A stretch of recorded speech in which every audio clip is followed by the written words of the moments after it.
It's now time to take a look at news stories making headlines around the globe. We begin with politics as 10 National Assembly members from Akwa State, elected on the platform of the People's Democratic Party and the Young People's Party, YPP, have resolved to join Governor Umoeno in the All Progressives Congress. The PDP lawmakers who have pledged allegiance to the APC are Senators Ekong Samson, Akwa Ibom South, and Aniyekan Basi, Akwa Ibom North East, and House of Representatives member Okpolopom Mete, Paul Asukuo, Alphonsus Uduak, and Ime Basi. Others are Martins Essing, Unyime Edem, and Mark Esset. Emmanuel Ukpongudo, a member of the YPP, is also reported to have chosen to throw his hat in with APC. They joined two senators from Edo and Nasarawa, Neda Imasuen and Ahmed Wadada, respectively, in planned defections to the ruling APC. The development comes on the heels of the defection of Governor Eno to the PDP last Friday. He cited the need to align the oil-rich state with the government at the center. Now, this happened just as the ruling party admitted that it was working to bring 4 other PDP governors into its fold, despite accusations that it was working to turn Nigeria into a one-party state. Now to other issues, as a former First Lady, Miriam Abacha, has faulted former military President General Ibrahim Babangida, retired, over claims in his autobiography blaming her late husband, General Sani Abacha, for the annulment of the June 12, 1993 presidential election. She also dismissed the allegation that the late Abacha looted Nigeria's treasury during his reign as military head of state from 1993 to 1998.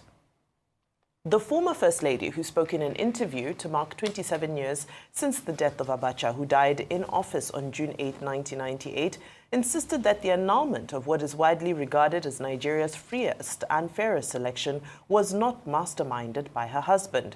She, however, described the allegation as unfair and politically motivated, especially since the late general is no longer alive to defend himself. It would be recalled that IBB, during the launch of his autobiography, A Journey of Service, on February 20, 2025, claimed that Abacha, who was then the Chief of Defense Staff, annulled the June 12 election without his, that's Babangida's, approval. Now to security issues, as a retired Army Major Joe Ajayi, who was kidnapped at his residence in Odo-Ape, Kabba-Bunu local government area of Kogi State a few weeks ago, has died in the kidnappers' den despite payment of 10 million naira ransom for his release. It was gathered that the initial demands of 50 million naira ransom by his abductors lingered for long.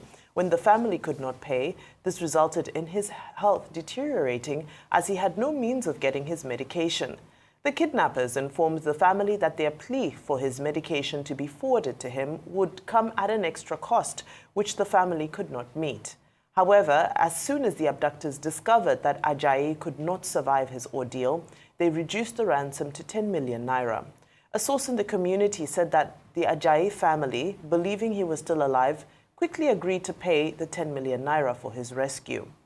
I quote, "Once the ransom was paid, the kidnappers directed the family to where they would find him, only for them to meet his, that's Ajayi's, lifeless body," end of quote.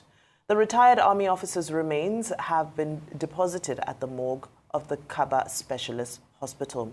May his soul rest in peace, and we do commiserate with his family, friends, and loved ones on such a tragic and traumatizing, needless loss of life. Absolutely. Thank you, Vimbai. We definitely echo our condolences. I think the circumstances of the General's death it's regrettable, unfortunately, and I think that this also sparks a lot of protests about how best to deal with situations like kidnapping and banditry. On the one hand, you can understand and sympathize with families who find themselves in this position if they're given information not to negotiate with terrorists, not to pay ransoms, and to rely on security services. It puts them in a bind because they feel as though if they comply and are able to rustle up some money, then surely their loved one would be returned. And that is the situation in this case. They were able to come up with a fraction of what the demanded ransom was.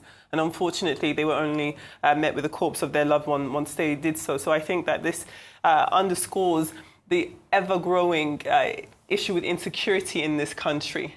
And we talk about insecurity in different regions across Nigeria often. And I think because we speak about it so often, it might not hit home as hard as it should.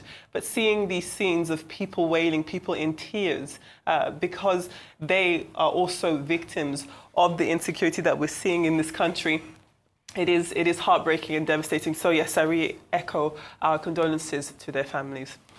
Moving on, I'll comment very quickly on the comments by Mariam Abacha. I think that there are many people who would agree to some extent of what she said, especially when she says that, perhaps she's not as comfortable hearing accusations of annulment and of murder, of looting against her husband because he is not here to defend himself. But I think there are many people in this country, many people who had to leave this country, who would say that their loved ones are also not here anymore to defend themselves because of what happened under General Sani Abacha's reign, if you can call it that. So I think that, again, when we come to this time of year, while we can celebrate the progress of democracy in this country, it always reignites a lot of feelings of disappointment, of a lot of trauma that many people have gone through.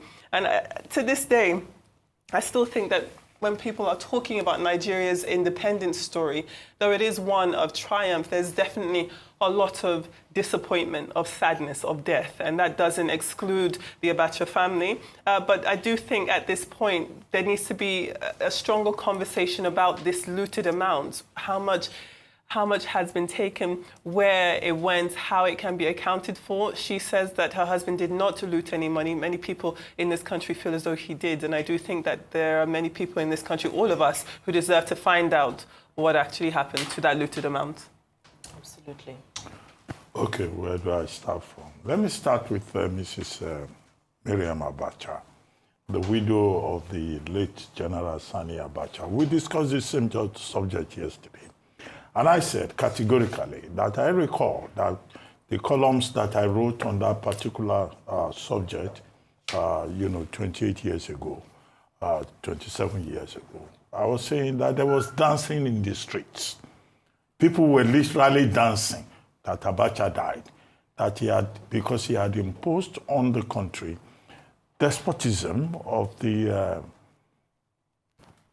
limits of human imagination, dictatorship of the most heinous type. In fact, Abacha was so murderous that even children, babies, that Polonu Yomi's baby, if the mother had not quickly run away, they were going to arrest a 1-week-old baby. That child would be an adult now. He could have been arrested.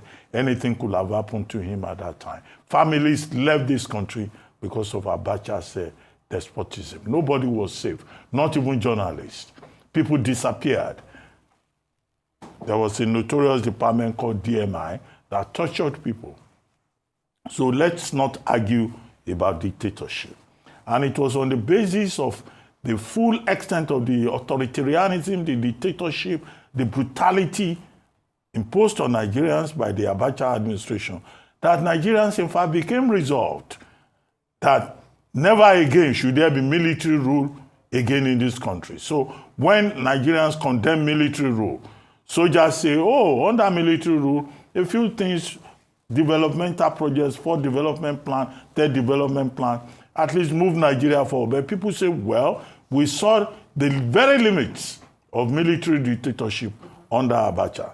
So I think we should be careful with revisionism to say, oh, Abacha did very well. Okay, maybe he created 1 or 2 states where the people are forever grateful to him. That's that about that. Number 2, Mrs. Abacha was trying to also rewrite what General Babangida wrote, saying that, some military officers, were the ones who forced his hand for the annulment of June 12. June 12, by the way, is around the corner. And I guess that's why all this discussion is coming around. The annulment of June 12, 1993 general elections, considered the freest and the fairest in Nigerian history. Now, Abacha had a hand in that. And he was also a major beneficiary. The interim national government that was left behind by General Babangida, when he said he was stepping aside, euphemistically that is, was wrong-footed. within 91 days by General Abacha, who now took over and unleashed greater terror on the country. 3, Mrs. Abacha is saying, oh, her husband saved money for the country. Okay. Where was the money saved?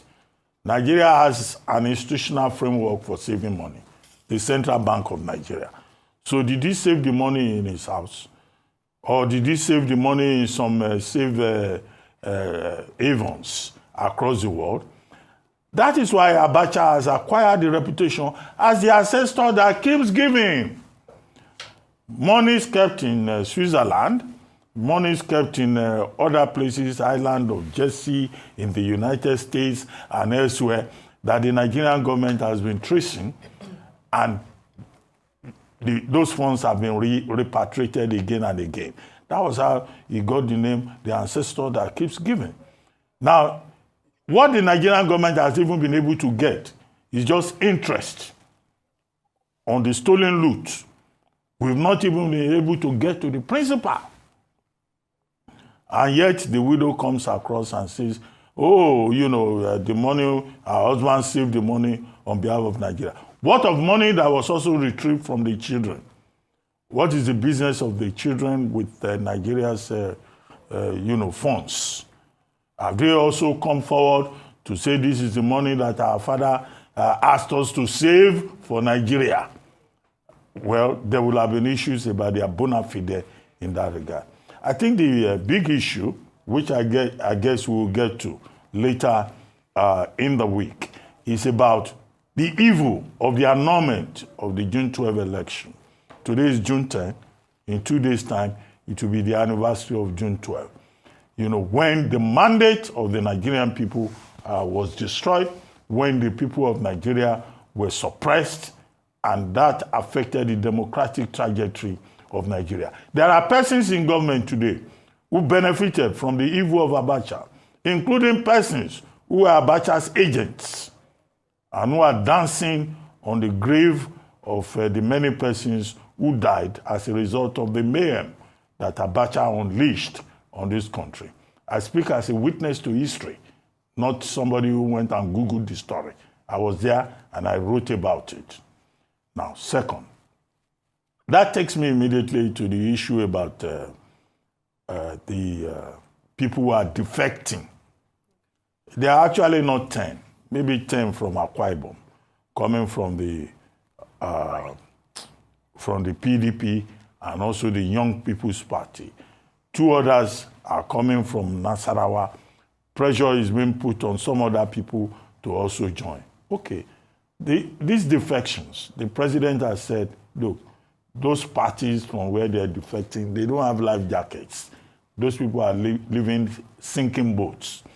So the president is right, having said that more and more people will join the ruling All Progressives Congress. We have made the point ad nauseam that there is no ideology that Nigerian politicians will follow where they think their interests will be best served. And don't be surprised if more lawmakers defect. After all, in Delta State, everybody defected. The entire PDP machinery. In Akwa Ibom State, where we're told 10 persons are coming from now, not everybody defected with the governor. At least 3 commissioners resigned.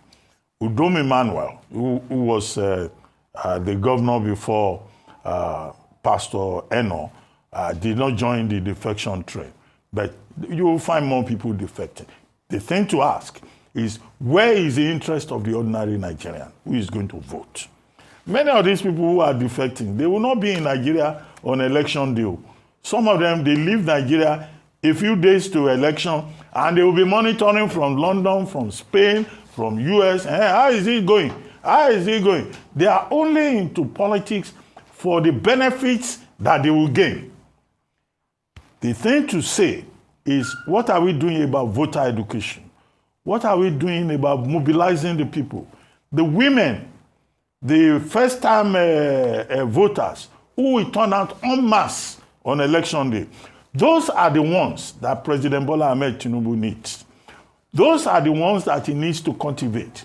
Those are the ones he needs to make democracy meaningful for.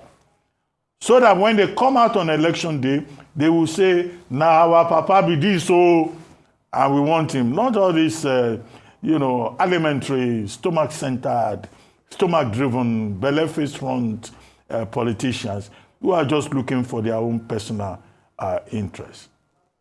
As we say, many of them will be swept off by Hurricane Tinubu, but it's the people that matter. Finally, Major Ajayi retired, who was killed by kidnappers. Well, Nigeria, as we always say on this program, happened to him. And it is most unfortunate, it is tragic, because nobody deserves to die. The right to life is a sacrosanct right. The right to the dignity of the human person is a constitutional right. There should be no reason whatsoever why any Nigerian, whether a retired army major or a child or an ordinary person, should be kidnapped and killed by bandits. It speaks to failure on the part of government to fulfill its obligations under the Constitution, Section 15, Section 14, Sub 2 of the 1999 Constitution, which is to ensure the security and welfare of every one of us living within this territory called Nigeria. Where anybody dies, except through judicial means, having committed a crime, that in itself is abominable. Or what is that phrase that Elon Musk used? That in itself is a disgusting abomination and should not be encouraged. And it's just another reminder, the plight of retired Army Major Ajayi to President Tinubu and the administration, that the task of making this environment secure is an unfinished task, and it's a task to which the administration should rededicate itself. Absolutely, and it's a task of urgent priority. However, I'll begin with the case of Mrs. Miriam Abacha. My father always shared a very interesting saying. He always say, one man's freedom fighter is another man's terrorist. And this is the clear case, is that there is a historical context, there is evidence, are numerous accounts, witness accounts, those who are close to the story, those who were parts and parcel of all that transpired during that time, endless in their number. However, you can never tell somebody that their loved one is the villain of a story. And so we don't expect much else from her and from the Abacha family, who, since the release of IBB's book, have stood firm and tried to save the name and the legacy of their own patriarch. And it's understandable. Of course they would. They have an emotional and subjective interest in the story. It's not just a story. It's part of their family legacy and their family history. However, it is important for us not to allow ourselves to get sucked into this season of historical, it's two things. It's historical revisionism and historical denialism. Now, what's the difference? When we say revisionism, it means we're coming together and we are agreeing that history got it wrong and this is the revised way we will accept it was done. When we say denialism, we're actually saying that we are taking away, we are denying the fact that this is what happened, and we're creating a new truth that we feel the world should follow, or the world should begin to live by. And we need to be very careful in this instance, because some dangerous precedents will be set. Now, when you look at the issue of the loot, when it comes to asset recovery, especially of somebody who is posthumous, it is a little bit challenging. And that's because international organizations use what they call the balance of probabilities, as opposed to criminal conviction beyond reasonable doubt. Of course, because a person is not alive to defend themselves. However, based on the balance of probabilities, all of the forensic accounting that has happened, all of the investigations by several international organizations with assistance from the Nigerian government have pointed to several issues, many of which point to anonymous offshore vehicles. Now, why are state funds being kept in anonymous offshore vehicles? If you're saying it's for the sake of saving or there was a concern around the time, then there's still a constitutional issue around putting money into anonymous vehicles where your successors will be unable to trace what happened to the national coffer. These are national funds, they're not personal funds. And then, of course, we also remember that, as Dr. Abati alluded to, the family has also been complicit, and they've also complied and have been part of being able to return some of these funds. In 2002, $1 billion was returned from Switzerland. This was in cooperation with the family. So I think, yes, it's an emotional issue for the family, undoubtedly so. But it's important for us to also remember to stick to the historical facts as they have developed and they have been laid out. I just have a few seconds left. I'll just touch on the defection of the senators and the House of Reps members. And for me, I just call on the Constitution. I ask, what is the enforceability of the Constitution, and why are these people not losing their seats? It's a very strange phenomenon. We can't ignore the fact that the Constitution says that one of the reasons for vacating your seat is defection, unless there is internal party crisis, party division, or there's a party merger. So I do hope that this can be taken up by the opposition parties more actively, because we've seen a very docile attitude towards these defections. They come and they cry foul in the media, but nothing is being done within the confines of the law. Well, on a final note, the APC is headed to a 2/3 majority in the Senate, just 5 seats to go until that 2/3 is achieved. And of course, we know 2/3 majority is the gateway to constitutional power.